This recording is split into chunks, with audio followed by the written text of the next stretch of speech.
Hello friends, welcome to Ayushman classes. तो आज जो है 8 अगस्त को जो यूपी टीजीटी का जो पेपर हुआ है, यूपी टीजीटी मैथ्स का, जो कि 2021 की वैकेंसी थी, मतलब इसी साल वैकेंसी निकली थी और आज ही पेपर ये हुआ है, जिसमें मैं ऑलरेडी एक लेक्चर अपलोड कर चुका हूँ। ये हम लोग का लेक्चर नंबर 2 होगा। ठीक है। तो अगर आपने लेक्चर नंबर 1 नहीं देखा है तो जरूर आप देखिए। अगर आप चाहते हैं कि आपको कंप्लीट सोल्यूशन मिले, एकदम कंप्लीट ऑथेंटिक ऑथेंटिक आप चाहते हैं सोल्यूशन आपको मिले, तो इन लेक्चर्स को आप बिल्कुल भी मिस नहीं करिए।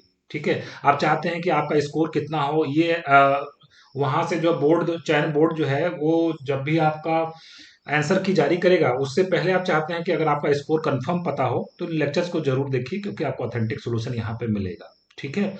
साथ ही साथ अगर चैनल पर नए हैं तो सब्सक्राइब जरूर कर लीजिए, क्योंकि आगे अभी जो है यूपी पीजीटी का एग्जाम भी आने वाला है। अगर आगे इस तरीके की सारी वैकेंसीज के लिए हम लोग जो प्रिपरेशन करवाते ही करवाते हैं, तो आपको बहुत अच्छे अच्छे सोल्यूशन आगे आपको अच्छे अच्छे वीडियोस देखने को मिलेंगे। ठीक है।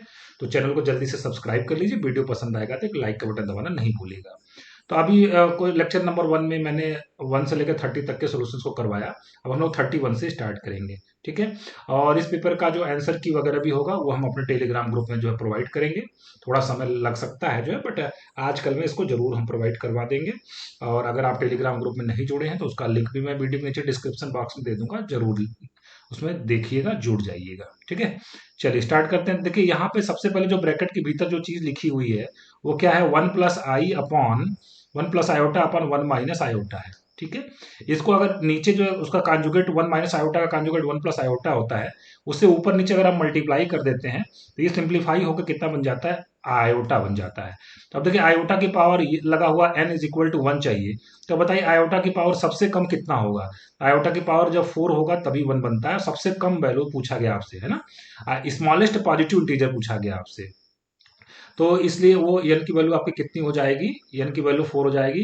क्योंकि आयोटा की पावर 4 1 भी होता है, आयोटा की पावर 8 भी 1 होता है, आयोटा की पावर 12 भी 1 होता है। तो जितने आंसर दिए वो सब करेक्ट है, लेकिन उसमें से पूछा गया least positive integer, smallest positive integer. तो आपका कौन सा ऑप्शन करेक्ट हो जाएगा, सी ऑप्शन करेक्ट हो जाएगा। ठीक है। चलिए बढ़ते हैं नेक्स्ट क्वेश्चन की तरफ, क्वेश्चन नंबर 32। ठीक है। 32 में कह रहा है कि if 3 men working 3 hours per day make 3 twice in 3 days। 3 आदमी 3 घंटे प्रतिदिन काम करके 3 खिलौने 3 दिन में बनाते हैं। बहुत सारा इंफॉर्मेशन दिया हुआ है। तो 6 आदमियों द्वारा 6 घंटे प्रतिदिन काम करके 6 दिन में बनाए जाने वाले खिलौनों की संख्या क्या है। इसके लिए बहुत ही आसान एक फार्मूला मैं आपको बताने जा रहा हूँ। देखिए मैं लिखूंगा यहाँ पे M1 D1 T1 W2 ठीक है, = M2 D2 M2 D2 T2 और W1। ठीक है। तो लेफ्ट बस अंतर आप ये देखेंगे, जैसे M1 है तो D1 भी है, T1 भी है। ठीक है। लेकिन यहाँ पे फिर W1 ना होकर बल्कि क्या है, W2 है। इस चीज को ध्यान रखिएगा। अभी M1 क्या है, आदमियों की संख्या। D1 क्या है, दिनों की संख्या। T1 क्या है, घंटे मतलब घंटों की संख्या। और W2 क्या है, वर्क जो है, जो जो भी खिलौने बनाए गए हैं। वैल्यू को पुट करिए। पहले क्या है, 3 आदमी। ठीक है। कितने दिन लिए थे, 3 दिन। ठीक है। कितने घंटे काम किए थे, 3 घंटे। ठीक है। और ये W2 क्या है कि जब 6 आदमी लगते हैं तो कितने खिलौने बनेंगे, वही तो पूछा जा रहा है ना। तो W2 आपसे पूछा जा रहा है। इधर M2 मतलब 6 आदमी, और D2 का मतलब कितने दिन, 6 दिन। और टाइम कितना कितना कितना घंटा रोज काम किए, 6 घंटा काम किए हैं। और जब 3 आदमी लगे थे तो उस W1 मतलब पहले बार में खिलौनों की संख्या कितनी थी, कितने खिलौने बने थे, 3 खिलौने बनाए गए थे। तो यहाँ पे मैं 3 लिख देता हूँ। तो बस एक ही चीज अननोन है, W2। ठीक है। इसको आप कैलकुलेट करेंगे तो आपको जो W2 है, W2 आपको कैलकुलेट होकर कितना मिल जाएगा, W2 = 24 मिल जाएगा आपको। ठीक है। तो इसका मतलब सी ऑप्शन आपको क्या हो जाएगा, करेक्ट हो जाएगा। ठीक है। चलिए आगे बढ़ते हैं हम लोग नेक्स्ट क्वेश्चन की तरफ। तो अगला हमारा जो क्वेश्चन है वो है क्वेश्चन नंबर हमारा 33। कहा जा रहा है कि आपसे कि इन ट्रायंगल ABC अगर B5 है, A 2 सेंटीमीटर है, साइन A 3/7 है, how many such triangles are possible. तो यहाँ पे देखिए अगर हम लोग साइन रूल लगाए, साइन रूल क्या कहता है कि साइन A/A = साइन B/B। ठीक है। Sine B/B, sine B/B। चलिए इसमें वैल्यू रखते हैं। साइन A की वैल्यू कितनी, 3/7 है। और नीचे स्मॉल ए हमारा कितना है, स्मॉल ए है 2 है हमारा। ठीक है। ओके। और यहाँ पे है साइन बी, और स्मॉल बी हमारा कितना है, स्मॉल बी हमारा 5। तो यहाँ से अगर मैं साइन बी कैलकुलेट करने जाऊं, ठीक है, तो साइन बी हमको कितना मिलने वाला है, साइन बी = क्या मिलेगा यहाँ से, 15/14। तो 15/14 तो ग्रेटर देन 1 होता है। क्या साइन की मैक्सिमम वैल्यू कितनी हो सकती है? 1 हो सकती है ना, साइन कभी भी एक से ज्यादा नहीं हो सकता है। तो क्या एंगल भी संभव हो सकता है? क्या इस तरीके का कोई एंगल बनेगा ट्रायंगल में? नहीं बनेगा। तो क्या आप ट्रायंगल, ऐसा कोई ट्रायंगल बना सकते हैं with the given side and with the given angles? No. तो पूछा जा रहा है ऐसे कितने ट्रायंगल पॉसिबल है, तो आप कहेंगे 0 ट्रायंगल पॉसिबल है। ठीक है, तो ये हमारा हो गया क्वेश्चन नंबर 33। अब देखिए इस पेपर में, जो पेपर जो है हमें जिसने भी प्रोवाइड करवाया है, उसमें क्वेश्चन नंबर 34, उसके आगे क्वेश्चंस जो है ना, उन्होंने शायद मिसिंग हो गए हैं। ठीक है, तो उसको मैंने लिख लिया है अलग से, उसको मैं यहाँ पे आपको दिखा देता हूँ। ठीक है, तो देखिए क्वेश्चन नंबर हमारा जो 34 की बात कर रहे थे हम लोग ना, 34 की बात कर रहे थे। 33 यहाँ पे, आप 34 को आप यहाँ पे देख लीजिए। ठीक है, तो क्वेश्चन नंबर 34 ये है, वही है, सेट डी है, हम लोग करवा रहे हैं, सेट डी चल रहा है ये। ठीक है, ध्यान रखिएगा, ये सेट डी का मैं सोल्यूशन करवा रहा हूँ। ठीक है, तो इसमें क्वेश्चन हमारा ये है कि angle of intersection of curves, ठीक है, angle of intersection of curves y is equal to 4 minus x square और y is equal to X square, दोनों कर्व के बीच का आपको एंगल बताना है कितना होगा। तो देखिए दोनों कर्व के बीच का एंगल अगर आपको बताना है, तो आपको करना क्या पड़ेगा, उनके पॉइंट ऑफ इंटरसेक्शन पे आपको क्या खींचना पड़ेगा, टेंजेंट खींचना पड़ेगा। ठीक है, पॉइंट ऑफ इंटरसेक्शन पे क्या खींचना पड़ेगा, टेंजेंट। मान लीजिए मैं रफली इसको खींचूं, तो मान लीजिए कि दो कर्व है कुछ इस तरीके से, और ये इस तरीके से इंटरसेक्ट कर रहे हैं। ठीक है, ये इस तरीके से क्या कर रहे हैं, इंटरसेक्ट कर रहे हैं। एक मिनट, ये इस तरीके से क्या कर रहे हैं, इंटरसेक्ट कर रहे हैं। ठीक है, तो देखिए हमारा जो कर्व है वो है y is equal to 4 minus x square और y is equal to X square. ठीक है, और इन दोनों कर्व के बीच का आपको क्या निकालना, एंगल ऑफ इंटरसेक्शन। तो इसका मतलब ये होता है कि देखिए दो कर्व जब इंटरसेक्ट करते हैं, इसके पॉइंट ऑफ इंटरसेक्शन पे हम लोग टेंजेंट खींचते हैं, और जो ये टेंजेंट के बीच, मतलब ये जो लाइन के बीच का एंगल होता है, वही कर्व के बीच का एंगल होता है। ठीक है, तो सबसे पहले जो है, अगर हम लोग d Y by D x निकालें, d Y by D x क्या बताता है, स्लोप ऑफ द टेंजेंट बताता है। ठीक है, तो ये कितना आ जाएगा, -2x आ जाएगा, मतलब पहले कर्व का जो स्लोप है वो कितना आ गया, -2x आ गया। ठीक है, और दूसरे कर्व को अगर हम लोग डिफ्रेंशिएट करें D Y by D X, तो वो कितना आने वाला है, 2x आने वाला है। ठीक है, ये स्लोप आ गया किसका, m2 का। अब देखिए ये जो x है ना, इसके लिए हमें सबसे पहले पॉइंट ऑफ इंटरसेक्शन निकालना पड़ेगा। तो इन दोनों कर्व को आप सॉल्व करेंगे, जहां पे y है वहां पे मैंने कितना रख दिया, X square is equal to 4 minus x square, तो 2x square is equal to कितना हो जाएगा, 4। तो एक्स स्क्वायर की वैल्यू कितनी हो जाएगी, 2 हो जाएगी। ठीक है, तो एक्स इज इक्वल टू हमारे पास कितना आ जाएगा, हमारे पास एक्स इज इक्वल टू जो आएगा वो कितना आ जाएगा, x is equal two plus minus √2 आएगा। तो चलिए मैं √2 ही लेके काम चला लेता हूँ। एक्स इज इक्वल टू √2 ले लें, तो वाई की वैल्यू कितनी आ जाएगी, 2 आ जाएगी। ठीक है, वाई की वैल्यू हमारे पास कितनी आ जाएगी, 2 आ जाएगी।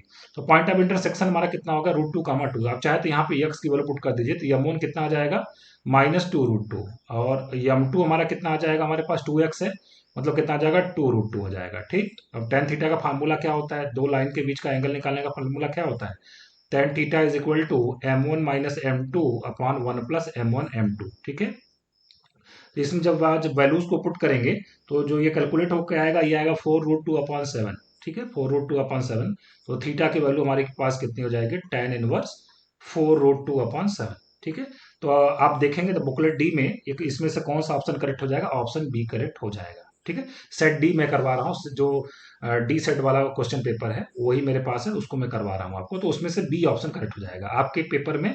आप देख लीजिएगा कौन से नंबर पे ये क्वेश्चन है। ठीक है, 35 नंबर को अच्छा जा रहा है कि प्रिंसिपल वैल्यू क्या होगी साइन इनवर्स ऑफ साइन 2π/3। देखिए कभी कभी इसको डायरेक्ट कभी भी 2π/3 नहीं लिखना है, क्योंकि -π/2 से π/2 में नहीं आता है।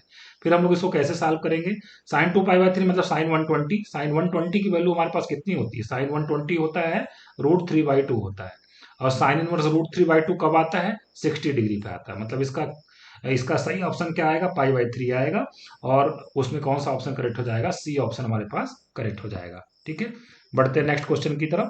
क्वेश्चन नंबर 36 ये है, find the value of A such that the vectors this this and this are collinear. देखिए वेक्टर अगर कोलिनियर हैं, तो इसका मतलब ये होगा एक ही लाइन में है, एक ही लाइन में है, इसका मतलब इससे बनने वाले ट्रायंगल का एरिया कितना होगा, 0 होगा। ठीक है, तो मैं बस एरिया ट्रायंगल 0 लगा देता हूँ। एरिया ट्रायंगल का फार्मूला आप जानते ही हैं, हाफ टाइम्स, तो हाफ को भी मैं राइट में भेज देता हूँ, डायरेक्ट में लिखता हूँ x1 y2 माइनस y3, ठीक है, plus x2 y3 minus y1, x2 y3 minus y1, और plus x3 y1 minus y2 is equal to 0। ठीक है, y1 minus y2 is equal to 0। ठीक, अच्छा x1, ये अगर हम लोग बात करें यहाँ पे तो यहाँ पे मैंने क्वेश्चन थोड़ा सा गलत नोट कर लिया है। यहाँ पे कोलिनियर ना होकर बल्कि कोप्लेनर दिया हुआ है क्वेश्चन में, ठीक है। यहाँ पे कोलिनियर ना देके बल्कि क्वेश्चन में क्या पूछा गया है कि आर कोप्लेनर। तो कोप्लेनरिटी की कंडीशन हम लोगों को लगानी है, आर कोप्लेनर, ठीक है। तो तीन वेक्टर है कोप्लेनर है, इसका मतलब इसके लिए हम लोग फार्मूला क्या लगाते हैं, डिटर्मिनेंट यहाँ पे बनाते हैं, इज इक्वल टू जीरो लिखते हैं। डिटर्मिनेंट के फर्स्ट रो में हम लोग क्या लिखेंगे, 2 - 1 1, ठीक है। 2 - 1 1, फिर यहाँ पे सेकंड रो में हम लोग क्या लिखेंगे, 1 2 - 3 लिखेंगे, ठीक है। 1 2 - 3 लिखेंगे। और थर्ड रो में हम लोग क्या लिखेंगे, 3a5 लिखेंगे, ठीक है। 3a5। तो अगर तीन वेक्टर कोप्लेनर हैं, ठीक है, तो a dot b cross c is equal to कितना होता है, जीरो होता है। मतलब जो हमारा स्केलर ट्रिपल प्रोडक्ट होता है वो कितना, बॉक्स ए बी सी कितना होता है, जीरो होता है। ये फॉर्मूला होता है, ठीक है। बॉक्स प्रोडक्ट निकालने का तरीका क्या होता है, हम लोग डिटर्मिनेंट के हेल्प से निकालते हैं। तो 2 - 1 1, 1 2 - 3, 3a5 है। इसको जब आप सॉल्व करेंगे तो यहां से आपको जो a की वैल्यू मिलने वाली है, a इज इक्वल टू कितना मिलेगा, -4 मिलेगा, ठीक है। चलिए आगे बढ़ते हैं। क्वेश्चन नंबर 37 कहा गया these 3 points are collinear. Collinear वाला क्वेश्चन एक्चुअल में ये था।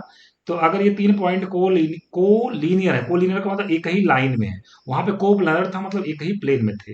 तो अगर ये एक ही लाइन में है, A0 0 B और 1 1, तो इनसे बनने वाले ट्रायंगल का एरिया कितना होगा, जीरो होगा, ठीक है। तो यहाँ पे हम लोग फार्मूला लगाएंगे कि x1 y2 - y3, x1 y2 - y3 plus x2 y3 - y1 और plus x3 y1 - y2 is equal to zero, ठीक है। y1 - y2 is equal to zero. तो x1 हमारे पास कितना है, a है, ये हमारा x1 y1 x2 y2 x3 y3।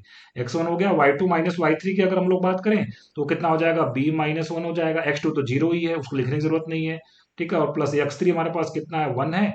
और y1 - y2 की अगर बात करें तो जीरो, वो माइनस बी आ जाएगा, इज इक्वल टू कितना हो जाएगा, जीरो। तो A B minus A minus B is equal to zero. तो यहां से आ जाएगा a plus B is equal to A B.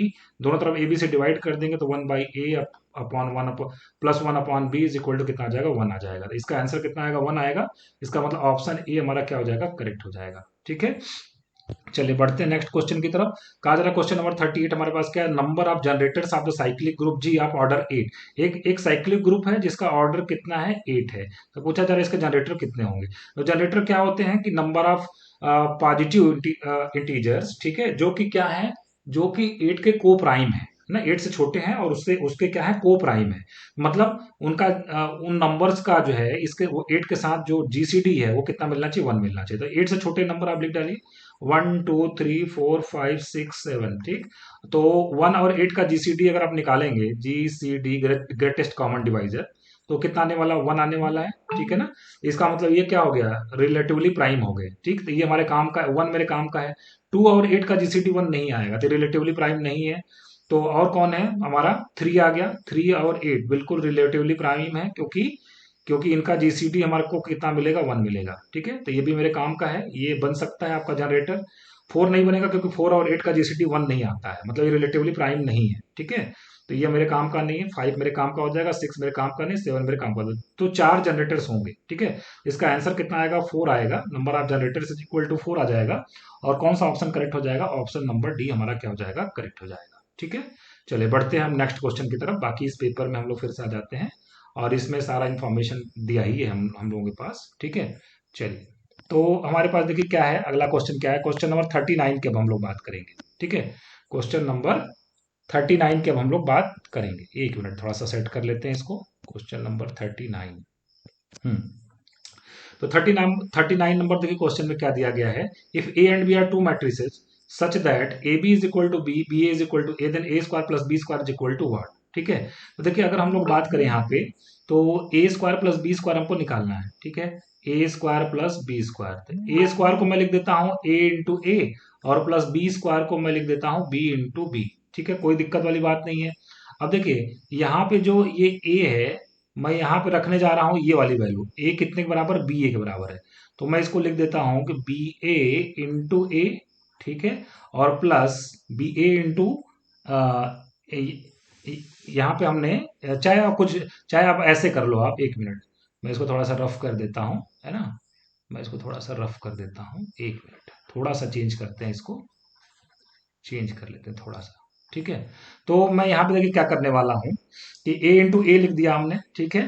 तो इस पहले वाले ए को मैं रहने देता हूँ, और जो ये लास्ट वाला ए है और इसके जगह पे मैं क्या लिखने जा रहा हूँ, बी ए लिखने जा रहा हूँ, ठीक है, प्लस यहाँ पे पहले वाले बी को मैं लिख देता हूँ और सेकंड वाले बी की जगह पे मैं क्या लिखने वाला हूँ, ए बी लिखने वाला हूँ। कोई दिक्कत वाली बात नहीं यहाँ तक, ठीक। ओके, यहाँ तक कोई प्रॉब्लम नहीं। अब देखिए अगर हम लोग बात करें यहाँ पे हम लोग बात करें तो A B is equal to कितना हमारे पास है, बी है। ए बी की वैल्यू कितनी है यहाँ पे देखिए, A B is equal to कितना, बी है। तो यहाँ पे कितना आ जाएगा, बी ए हो जाएगा प्लस, ठीक है। फिर यहाँ पे देखिए ये जो शुरू वाले दो मैट्रिसेस है, बी ए की वैल्यू कितनी, ए है। यहाँ पे क्वेश्चन में देखिए B A is equal to कितना, ए है। इसका मतलब ये कितना हो जाएगा, ए बी हो जाएगा, ठीक है। फिर से देखिए बी ए आ गया, यहाँ पे बी ए की वैल्यू कितनी है, ए है।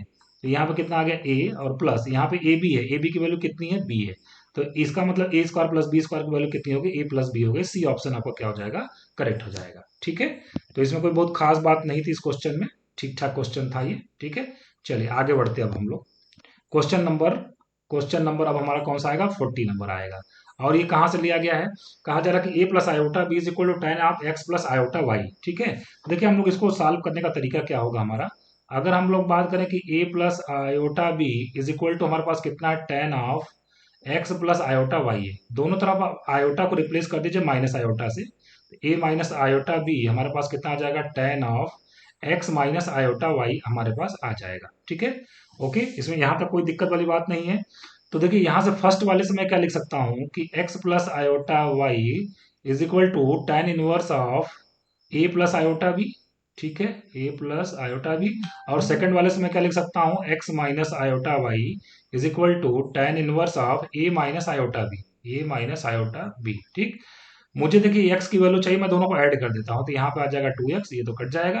और यहाँ पर tan inverse X plus tan inverse Y का फॉर्मूला लगा देंगे, ठीक है। तो कितना आ जाएगा, tan inverse X plus Y upon one minus X Y, ठीक है। जिसको हम लोग सिंप्लीफाई करेंगे तो ये आ जाएगा 2a अपॉन वन माइनस कितना आ जाएगा, ए square, one minus a square minus b square आ जाएगा, ठीक। तो टेन को मैं अगर लेफ्ट में ले लूँ तो हमारे पास कितना आ जाएगा, tan of two x is equal to कितना आ जाएगा, 2a upon one minus a square minus b square, one minus a square minus b square. तो कौन सा ऑप्शन हमारा करेक्ट हो जाएगा, ऑप्शन नंबर सी हमारा क्या हो जाएगा, करेक्ट हो जाएगा, ठीक है। चलिए बढ़ते हैं नेक्स्ट क्वेश्चन की तरफ। कहा जा रहा है question number 41, the term independent of x in the expansion of this. तो इसमें सबसे पहले अगर हमें टर्म इंडिपेंडेंट ऑफ एक्स निकालना है तो हम लोग क्या करेंगे, इसका जनरल टर्म निकाल लेते हैं, ठीक है। तो अगर हम लोग जनरल टर्म की बात करें टी आर प्लस वन तो कितना हो जाएगा, एन सी आर मतलब six c r, n c r हो गया। एक्स की power n minus r, y की पावर आर, तो उसको हम लोग क्या लिखेंगे, टू की पावर सिक्स माइनस आर और वन बाई थ्री की power r, one by three की पावर आर। और कितना मिल जाएगा, एक्स की power six minus two r, x की power six minus two r. मतलब इसका जनरल टर्म हमने लिखा। अब देखिए ये मतलब यक्स की पावर्स को हमने कलेक्ट कर लिया है। तो यक्स की पावर कितना, सिक्स माइनस टू आर बन रहा है। तो अगर इंडिपेंडेंट ऑफ एक्स होना है तो टू आर की वैल्यू कितनी होनी चाहिए, सिक्स होना चाहिए, है ना। मतलब सिक्स माइनस टू आर हमारे पास क्या मिलना चाहिए, six minus two R is equal to zero मिलेगा। तो आर की वैल्यू हमारे पास कितनी आ जाएगी, थ्री आ जाएगी, ठीक। R is equal to three put कर देंगे तो fourth term independent of X आएगा और उसकी वैल्यू पूछी जा रही कितनी आएगी, तो आ जाएगी आर इज इक्वल टू हमें थ्री रख दीजिए इसमें। तो कितना आ जाएगा, सिक्स सी थ्री और टू की पावर थ्री और इनटू कितना आ जाएगा, वन बाई ट्वेंटी सेवन। जब इसको आप सिंप्लीफाई करेंगे तो ये सिंप्लीफाई होकर आपके पास कितना आ जाएगा, one hundred sixty divided by कितना आ जाएगा, ट्वेंटी सेवन आ जाएगा, ठीक है। तो कौन सा ऑप्शन करेक्ट हो जाएगा हमारे पास, सी ऑप्शन हमारा क्या हो जाएगा, करेक्ट हो जाएगा, ठीक है। चलिए बढ़ते हैं आगे नेक्स्ट क्वेश्चन की तरफ। तो देखिए अब हमारा जो अगला क्वेश्चन है वो उसमें क्या दिया हुआ है, कहा जा रहा है टू कॉन्जिक्यूटिव, थोड़ा सा ऊपर ले लेते हैं।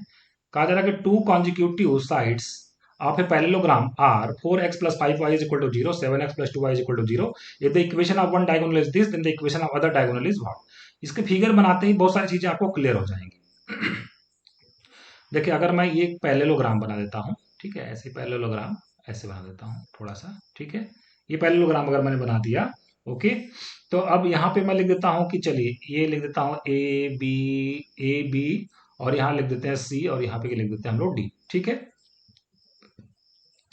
तो कहा जा रहा है दो कॉन्जिक्यूटिव साइड्स, यहाँ पे लिख देते हैं, इसको लिख देता हूँ मैं seven x plus two Y is equal to zero, ठीक है। और दूसरा कॉन्जिक्यूटिव साइड क्या है हमारे पास, four x plus five Y is equal to zero, four x plus five Y is equal to zero.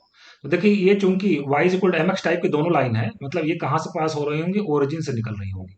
मतलब b का कोऑर्डिनेट तो आप डायरेक्ट बता सकते हैं कितना है, जीरो जीरो है। मतलब इन दोनों का पॉइंट ऑफ इंटरसेक्शन आप निकालेंगे, दोनों इक्वेशन को सॉल्व करेंगे, जीरो जीरो आएगा। उसमें कोई दिक्कत वाली बात नहीं। तो इन्होंने कहा एक डायगोनल इनके पास कितना है 11x plus 7y is equal to 9, तो ऑब्वियसली वो बी से पास नहीं होगा, बीटी डायगोनल नहीं होगा, क्योंकि अगर बीडी होगा तो 0 0 इसको सेटिस्फाई करना चाहिए, 0 0 सेटिस्फाई नहीं कर रहा, इसका मतलब ये एसी डायगोनल है, जिसका इक्वेशन कितना दिया 11x plus 7y is equal to 9। अब देखिए 11x plus 7y is equal to 9 को 7x plus 2y is equal to 0 से सॉल्व करेंगे तो ए का कोऑर्डिनेट आ जाएगा आपके पास, और ए का कोऑर्डिनेट आपके पास जो आएगा वो कितना आ जाएगा -2/3 और 7/3, ठीक है, -2/3 और 7/3 आ जाएगा। इसी तरीके से 4x plus 5y is equal to 0, और डायगोनल के इक्वेशन को सॉल्व करेंगे तो सी के कोऑर्डिनेट भी आपके पास आ जाएंगे, वो कितने आ जाएंगे 5/3 -4/3, ठीक है, 5/3 -4/3, चूंकि y is equal to mx type का सॉल्व करना बड़ा आसान है।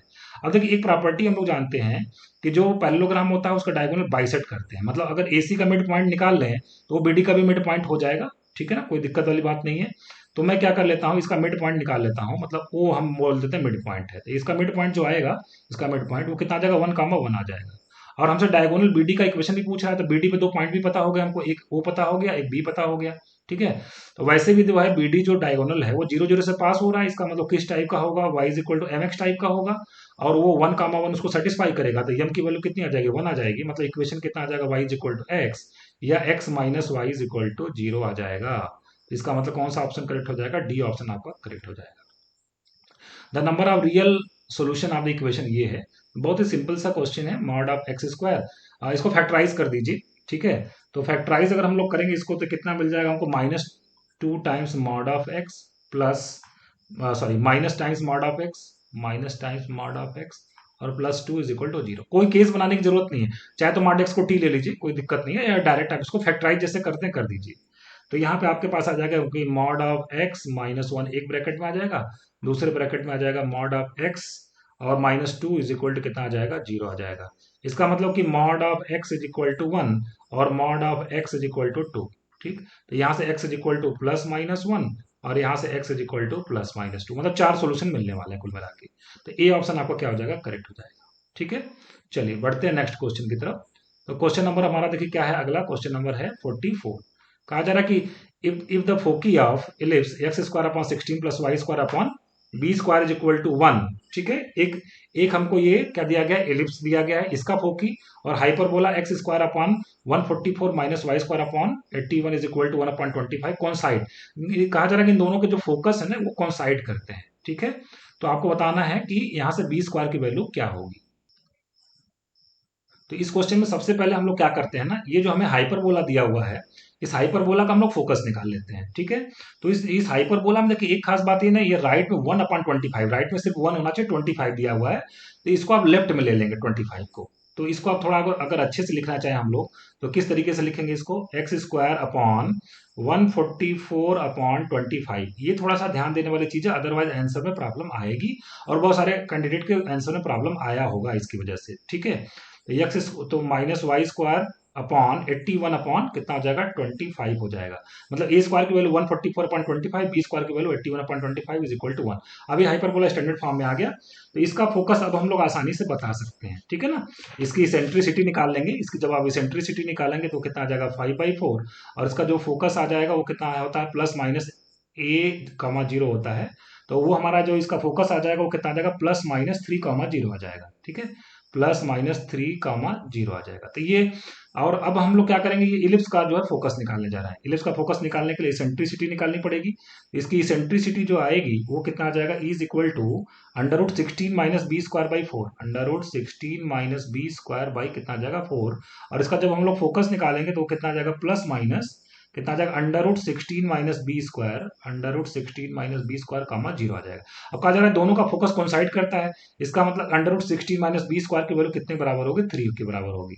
√16 - b² की वैल्यू कितने बराबर होगी, 3 के बराबर होगी। स्क्वायरिंग करके बताएंगे तो b² इक्वल टू 16 - 9 7 आ जाएगा। तो ये आपसे पूछा गया था b² की वैल्यू कितनी होगी, तो b² की वैल्यू 7 हो जाएगी, ठीक है। तो इसका मतलब कौन सा ऑप्शन करेक्ट हो गया, सी ऑप्शन करेक्ट हो गया। अगला नंबर क्वेश्चन नंबर 45 है, general equation of the cone of the second degree which passes through the axis. Axis से पास होने वाले कोन का इक्वेशन डायरेक्ट रिजल्ट है, बी ऑप्शन करेक्ट होगा। fyz + gzx + hxy = 0, ये डायरेक्ट रिजल्ट है, इसमें कुछ भी बहुत ज्यादा बताने की आवश्यकता नहीं है, ठीक है।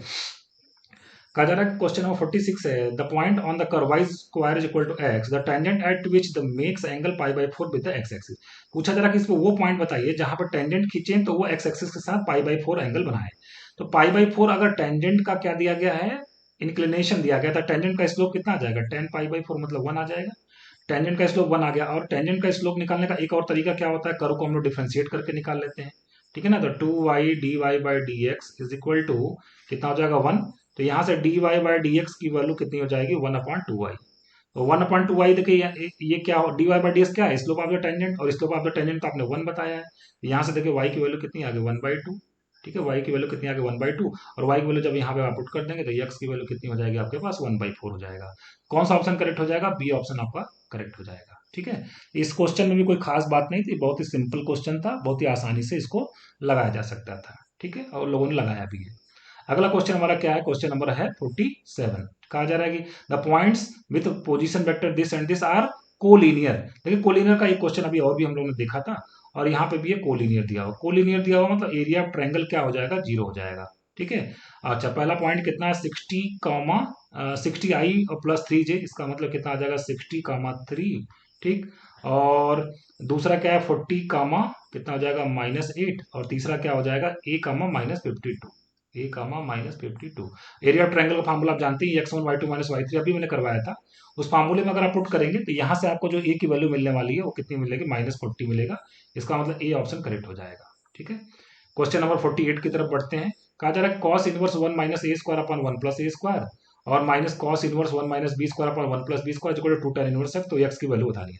देखिए आपको फार्मूला एक मालूम होना चाहिए कि 2 tan inverse x is equal to हमारे पास होता है cos inverse 1 minus x square upon 1 plus x square. ये फार्मूला होता है इनवर्स ट्रिग्नोमेट्री का। इसका मतलब जो इसका पहला स्टेप है, इसको मैं क्या लिख सकता हूँ, इसको मैं लिख सकता हूँ 2 tan इनवर्स ए, ठीक है, और माइनस इसको मैं क्या लिख सकता हूँ 2 tan इनवर्स बी, ठीक है, और राइट हैंड साइड में हमारे पास कितना है 2 tan इनवर्स एक्स है, ठीक है। 2 काट दीजिए, और यहाँ पर tan inverse x minus tan inverse Y का फॉर्मूला लेफ्ट में लगाएंगे तो कितना आ जाएगा tan inverse a minus b upon 1 plus a b, और राइट हैंड साइड में हमारे पास कितना बचेगा tan इनवर्स एक्स। तो यहाँ से x की वैल्यू कितनी आ जाएगी a minus b upon 1 plus a b आ जाएगा। तो कौन सा ऑप्शन करेक्ट हो जाएगा, बी ऑप्शन करेक्ट हो जाएगा। बढ़ते नेक्स्ट क्वेश्चन की तरफ। क्वेश्चन नंबर 49 में देखिए अगर कैंडिडेट डायरेक्ट इसको डिफरेंशिएट करने जाएगा तो थोड़ा सा प्रॉब्लम हो सकता है। पहले आपको करना क्या है कि यहाँ पे आपको ये जो टिग्नोमेट्री वाला टर्म है, टिग्नोमेट्री और इनवर्स टिग्नोमेट्री, इसको पहले आप सॉल्व कर लीजिए। देखिए कॉस इनवर्स एक्स दिया हुआ ट्रायंगल बना लीजिए, cos theta is equal to कितना होता है बेस अपॉन हाइपोटेनस होता है, ठीक है। तो यहाँ पे परपेंडिकुलर कितना आ जाएगा आपके पास 1 माइनस एक्स स्क्वायर आ जाएगा। तो यहाँ से बाहर टेन है तो भीतर टेन इनवर्स बनाना है। तो टेन का मतलब क्या होता है परपेंडिकुलर अपॉन बेस होता है।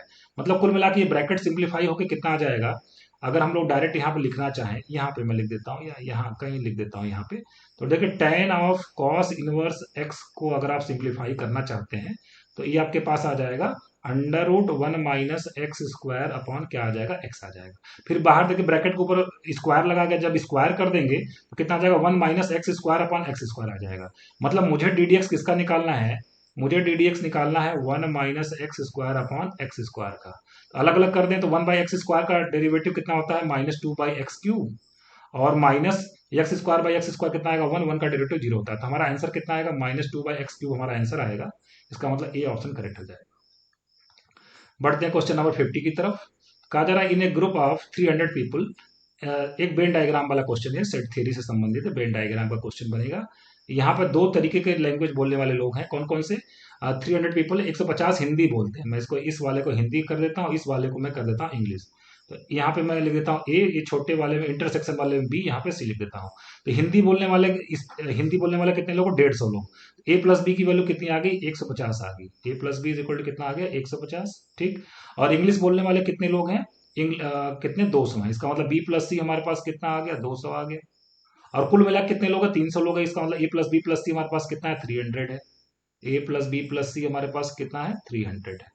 तो ये इक्वेशन 1 अगर मान ले तो इक्वेशन 1 में से अगर इक्वेशन 2 को सब्ट्रैक्ट किया तो कितना मिल जाएगा, सी की वैल्यू कितनी मिल जाएगी 150 मिल जाएगी। सी की वैल्यू 150, मुझे सी की जरूरत नहीं है। मुझे पूछा गया बोथ हिंदी एंड इंग्लिश दोनों बोलने वाले कौन लोग हैं, दोनों बोलने वाले बी है, बी की वैल्यू मुझे चाहिए, ठीक है। तो सी तो 150 हो गया, सी 150 अगर यहाँ पे आप रख दें इस इक्वेशन में तो बी की वैल्यू कितनी मिल जाएगी 50 मिल जाएगी। इसका मतलब दोनों लैंग्वेज बोलने वाला कितने लोग हैं, 50 लोग हैं। तो कौन सा ऑप्शन करेक्ट हो जाएगा, बी ऑप्शन करेक्ट हो जाएगा। नेक्स्ट क्वेश्चन हमारा question number 51, the aeroplane flying eight a height of h with horizontal velocity u, the velocity dropped packet on the reaching the ground will be what। तो देखिए यहाँ पे एक aeroplane है, इस तरीके से है, यहाँ से एक पैकेट को गिराया गया तो वो इस तरीके से आएगा। पूछ रहा है कि ग्राउंड पे पहुंचने तक the velocity of dropped packet on the reaching the ground, ground पहुंचने पर इसकी वेलोसिटी क्या होगी। तो देखिए वही वाला फॉर्मूला हम लोग लगाएंगे, v square is equal to कितना होता है, u स्क्वायर प्लस 2gh। तो जब इसको छोड़ा गया तो उसमें तो वेलोसिटी जीरो थी, इसका मतलब यू जीरो हो जाएगा, तो वी स्क्वायर की वैल्यू कितनी हो जाएगा, 2gh। तो यहाँ पे वी की वैल्यू कितनी हो जाएगी, √2gh हो जाएगी। ठीक है, इसका मतलब बी ऑप्शन हमारा क्या हो जाएगा, करेक्ट हो जाएगा।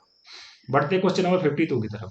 कहा जा रहा है बैलून इज मूविंग, ठीक है, a balloon is moving upward with uniform acceleration g by 8 centimetre per second square after half minute. अब देखिए यहाँ ध्यान रखने वाली बात है, ये मिनट में दिया गया है, यहाँ पर सेकंड में दिया गया है, तो हाफ मिनट का मतलब 30 सेकंड हम लोग ध्यान रखेंगे। After half minute a body is dropped from them, the time taken by the body to reach the ground is what. पहले तो देखिए बैलून मूविंग, एक बैलून है वो इस तरीके से ऊपर की तरफ उड़ रहा है, ठीक है, 30 सेकंड तक वो उड़ा, ठीक है। तो 30 सेकंड में हम लोग पहले ये निकाल लेते हैं कि वो कितनी हाइट तक गया। तो एच इज इक्वल टू, हम ले लेते हैं, चलिए वो जब स्टार्ट किया था, मान लीजिए कि वो रेस्ट से स्टार्ट किया था, h is equal to u t plus half half f t square, है ना, half of f t square. तो एक्सेलरेशन हमारा कितना, जी बाई 8 है, ठीक है। तो क्या लिखेंगे, हाफ इंटू जी बाई 8, और टाइम अपने कितना होता है 30 सेकंड का, मतलब कितना हो जाएगा 900 हो जाएगा, ठीक है। तो कुल मिलाकर हमारे पास ये कितना आ जाएगा, हमारे पास आ जाएगा 900g/16, ये हमारे पास आ जाएगा 900g अपॉन कितना आ जाएगा 16, ये हाइट हो गई, ठीक है, ये यहाँ तक गया। अब कहा जा रहा है कि अच्छा यहाँ पे हम लोग इसकी वेलोसिटी भी निकाल लेते हैं कि इस समय जो गुब्बारे की वेलोसिटी कितनी थी यहाँ पे।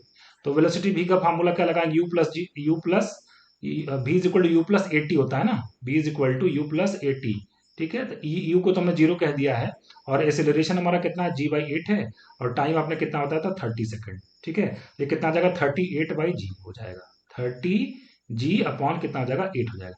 अब यहाँ से आधे मिनट बाद उसमें से एक पिंड गिराएगा, तो जब पिंड गिराया गया तो उसमें उसके नीचे की तरफ वेलोसिटी कितनी हो जाएगी, -30g/8 हो जाएगी। ऊपर की तरफ गुब्बारे की वेलोसिटी कितनी है, 30g/8 है, तो नीचे जो पत्थर फेंका जाएगा नीचे की तरफ, तो उसकी वेलोसिटी कितनी हो जाएगी, -30g/8 हो जाएगी। तो आपसे पूछा जाएगा कितना टाइम लेगा, तो अब हम लोग फॉर्मूला लगाते हैं कि h is equal to u t plus half g t square, नीचे की तरफ वो गिर रहा है पत्थर, ठीक है। अब एच तो आपको पता ही है, देखिए कितना है 900g, एच हमारे पास कितना है 900g, 900g अपॉन 16, ठीक है। और u की जगह पे आप क्या रखने वाले हैं, -30g, ये अभी आपने निकाला ना, ये गुब्बारे की वेलोसिटी ऊपर की तरफ है, तो पत्थर के नीचे की तरफ वेलोसिटी कितनी हो जाएगी, -30g/8, ये हो गया u, ठीक है। और टाइम तो हमको निकालना ही है, ठीक है, -30g/8, ठीक। और कितना हो जाएगा, यू टी, यहाँ पर टी लिख देते हैं, और plus half g t square हो जाएगा, plus half g t square हो जाएगा, ठीक है। अब देखिए यहाँ से जी, यहाँ से जी, और यहाँ से जी को हमने उड़ा दिया। अब ये टी में क्या बनेगा, क्वाड्रेटिक बनेगा। मैं वो क्वाड्रेटिक आपको यहाँ लिख देता हूँ, ये क्या क्वाड्रेटिक बनेगा, ये क्वाड्रेटिक बनेगा 2t² -15t -225 is equal to 0। जब इसको आप सिंप्लीफाई करेंगे तो यहाँ से टी की दो दो वैल्यूज आएंगे, टी इज इक्वल टू आ जाएगा 15, और टी इज इक्वल टू हमारे पास कितना आ जाएगा -15/2। तो टाइम तो नेगेटिव होगा नहीं, इसलिए 15 सेकंड बाद ये फिर से धरती पे वापस लौटेगा, ग्राउंड पर वापस लौटेगा। तो कौन सा ऑप्शन करेक्ट हो जाएगा हम लोगों का, हम लोग का बी ऑप्शन क्या हो जाएगा, करेक्ट हो जाएगा, ठीक है। चलिए बढ़ते हैं नेक्स्ट क्वेश्चन की तरफ। तो हमारा जो नेक्स्ट क्वेश्चन है, क्वेश्चन नंबर 53, डायरेक्ट क्वेश्चन है। कहा जा रहा है कि three forces acting in a plane, acting in one plane upon a rigid body keep the body in equilibrium, then, इसमें सी ऑप्शन करेक्ट होगा, then they must either meet in a point, या तो वो तीनों force क्या होंगे, एक point meet करते होंगे, या तो वो क्या होंगे, पैरेलल होंगे, ठीक है। तो इसमें कोई बहुत बड़ी बात नहीं है, डायरेक्ट क्वेश्चन है ये। क्वेश्चन नंबर 54 की तरफ बढ़ते हैं। कहा जा रहा है कि ये जो इक्वेशन है, x square upon 1 minus r minus y square upon 1 plus r is equal to 1, और आर दिया हुआ है mod of r is equal to 1, का मतलब आर बिलोंग कर रहा है -1 से 1 की तरफ। तो कहा जा रहा है क्या रिप्रेजेंट करेगा, तो देखे देखने से तो लग रहा है कि अगर ये नीचे वाले चीज क्या हो जाए, क्वाड्रेटिक हो जाए, मतलब x square upon a square type बन जाए, -y square upon b square type is equal to 1 बन जाए, तो काम हो जाएगा। तो हम देखते हैं कि ये पॉजिटिव कब बनेगा, अगर ये बनेगा तो हाइपरबोला होगा। तो इसको बनने के लिए 1 माइनस आर को क्या होना चाहिए, ग्रेटर देन 0 होना चाहिए, मतलब आर को क्या होना चाहिए, लेस देन 1। और इसी तरीके से 1 प्लस आर को भी क्या होना चाहिए, ग्रेटर देन जीरो। इसका मतलब आर को क्या होना चाहिए, लेस देन -1। तो अगर हाइपरबोला होना है तो इसका मतलब आर को -1 से 1 तक बिलोंग करना चाहिए। और क्वेश्चन में दे भी रखा है कि देखिए यहाँ पे आर -1 से 1 की तरफ बिलोंग करता है, इसका मतलब ये निश्चित रूप से क्या रिप्रेजेंट कर रहा है, हाइपरबोला को रिप्रेजेंट कर रहा है। ठीक है, बढ़ते हैं नेक्स्ट क्वेश्चन की तरफ। तो क्वेश्चन नंबर हमारा देखिए क्या है, 55 का जरा, how many words can be found with the letters of the word postman if the word start with t and end with m. T पे स्टार्ट होना है, एम पे समाप्त होना है। तो ये तो दो चीजें फिक्स हो गई है ना। तो अब हमें अरेंज कितने लोगों को करना, कुल कितने हैं वर्ड, कितने सब कितने इसमें अक्षर हैं, 1 2 3 4 5 6 7, 7 लेटर हैं, दो फिक्स हो गए, मतलब 5 लोगों को अरेंज करना है सिर्फ। तो 5 लेटर को अरेंज करने का तरीका 5 फैक्टोरियल, 5 फैक्टोरियल हमारा कितना आता है, 120 आता है। इसका मतलब बी ऑप्शन हमारा करेक्ट हो जाएगा। Next question 56, function f of x is equal to x plus 1 to the power cot x will be continuous at x is equal to zero. Continuous कब होगा, then the value of f zero is equal to one. तो उस x is equal to zero पर अगर continuous होना है तो x is equal to zero पे फंक्शन की वैल्यू और लिमिट की वैल्यू दोनों बराबर आनी चाहिए। तो अगर फंक्शन की वैल्यू आपको निकालना है, इसका मतलब लिमिट निकाल लीजिए यहाँ पे, limit x tending to zero और 1 plus x to the power cot x. अगर इसका आप फॉर्म चेक करेंगे तो ये 1 की पावर इन्फिनिटी फॉर्म का बनेगा। किस फॉर्म का बनेगा, 1 की पावर इन्फिनिटी। तो 1 की पावर इन्फिनिटी को सॉल्व करने का तरीका होता है कि ई की पावर आपको लिखना है limit x tending to zero, ठीक। और ये जो ब्रैकेट में जो भी चीज लिखा होगा उसमें से एक कम कर देना, तो कितना हो गया, एक्स हो गया, मल्टीप्लाइड बाई जो भी पावर उसको लगा देना, कॉट एक्स। कॉट एक्स को मैं लिख देता हूँ 1/10x। तो देखिए एक्स बाई 10x, और जब limit x tending to zero है तो कितना आता है, 1 आता है। इसका मतलब इसका आंसर ई की पावर 1 आएगा, इसका मतलब ई आएगा। तो कौन सा ऑप्शन करेक्ट हो जाएगा, सी ऑप्शन करेक्ट हो जाएगा। बढ़ते हैं नेक्स्ट क्वेश्चन की तरफ। क्वेश्चन नंबर 57, बढ़िया क्वेश्चन है, आईआईटी में भी क्वेश्चन पूछा जा चुका है, लेकिन बहुत ही आसान क्वेश्चन है। कहा जा रहा है if z is a complex number, ठीक है, आप यूनिट मॉडुलस का मतलब mod of z is equal to 1 है, इसका मतलब मॉड ऑफ जेड स्क्वायर भी 1 है, इसका मतलब z z bar is equal to 1 है, इसका मतलब z bar is equal to 1/जेड है। तो आपसे पूछा जा रहा है और argument of z is equal to theta है, ये भी आपको गिवन है कि argument of z is equal to theta है। तो पूछा जा रहा है कि इसका आर्गुमेंट क्या होगा।